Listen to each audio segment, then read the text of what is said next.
Hello, good morning mga kasandi, and once again, welcome to my kitchen. At meron naman tayong panibagong lulutuin para sa araw na ito kayo mga kapatid. Samahan niyo ako sa aking pagluluto at ito na nga, ipapakala ko sa inyo ang aking mga ingredients para sa aking lulutuin sa araw na ito. Tara na!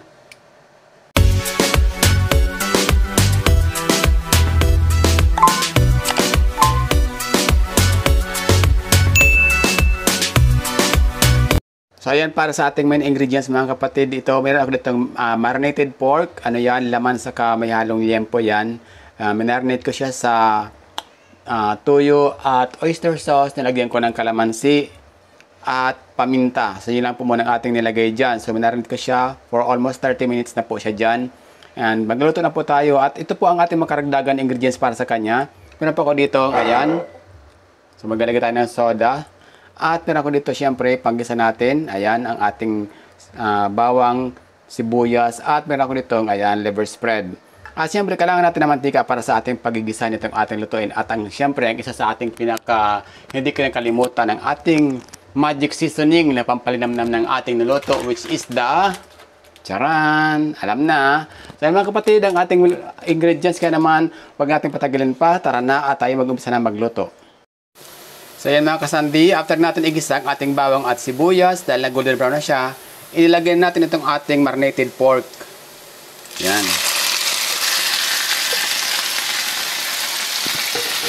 At syempre, sangkutsahin muna natin siya dyan. So maliit lang po itong ginamit natin na lutuan, maliit lang po ito, pero sakto lang po yan dyan. So after po nito mga kapatid, ito po ay tatakpan natin ng mga siguro ko mga 2 to 3 minutes lang para basin natin yung katas nitong ating pork.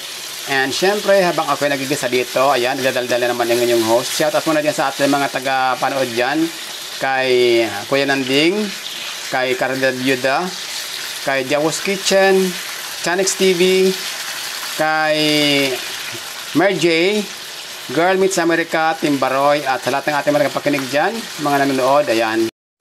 So mga kapatid, makalipas ang ilang minuto ng ating pagpapakulo sa kanya dyan sa kanyang sarili ay, ayan, lalagdagan natin siya ng ating panangkap, which is, galagay tayo ng soda. Ayan, hindi natin ito ubusin na mamaya sabihin nyo, ubusin ko ito, ano yan, sinigang sa soft drinks. Hello. Ayan, lagyan natin siya ng konti. Pagkatapos niyan, of course, maglalagay din tayo ng tubig, konti lang. Tatansya lang natin na, makover lang natin ng konti itong ating meat. Ayan. At syempre, pakukulan ulit natin siya sa loob ng mga ilang minuto hanggang sa lumambot itong ating pork. Maglalagay din pala tayo mga kapatid ng ating bay leaf. Ayan, at saka ayan, whole peppercorn. So lagyan natin mga kaibigan bago natin siya takpan. Pamintang buo. Ayan. At atin na siya ngayong tatakpan at pakuluan sa loob ng ilang minuto hanggang sa siya ay lumambot. So ayun mga kasandi, okay na po itong ating pork, malambot na po siya. So mag-a-add na tayo ng ating liver spread. Hindi ko lang po ito ubusin, kalahati lang po ito ang aking ilalagay. Kalat natin siya dyan.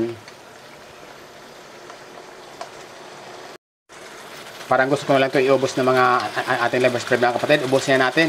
Ilagay natin lahat. Para masarap talaga siya. Ayan.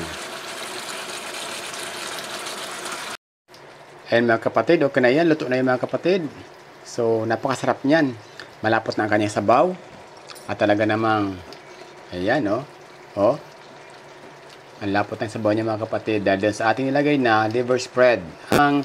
Ang bango-bango niya mga kapatid, amoy pa lang talagang pwede ka nang kumain, amoyin mo na lang siya at yun ang ulamin mo yung amoy niya. Yan. So, sa palay ko kasi yung amoy niya pa lang niya masarap na. Kaya naman, nasabi ko sa inyo, kaibigan, saluto na po yan. Ready na yan para ilagay natin sa ating dapat paglagyan at dalhin sa ating hapagkainan. Ito na mga kasandi ang ating naging output. Ayan. Nakakagutom naman, di ba? Ayan. Napakasarap naman niya. Yung sauce niya talagang malapot na napakalinamnam talaga. Kaya naman mga kapatid, talagang pagkatikman mo to, uulit-ulitin mo pa at siguradong aalamin mo kung anong yung ating mga ingredients dyan. Kaya naman, panoorin mo na ang buong video at siguradong uulit-ulitin mo yung pag-iyong natikman. Kaya mga kapatid, subukan mo na yan. Huwag ka na magpatumpik-tumpik pa, ihanda na ang mga ingredients at umpisa na magluto. Ayan mga kapatid, kaya naman, tara na, umpisa natin kumain mga kaibigan. Salamat sa inyong panonood.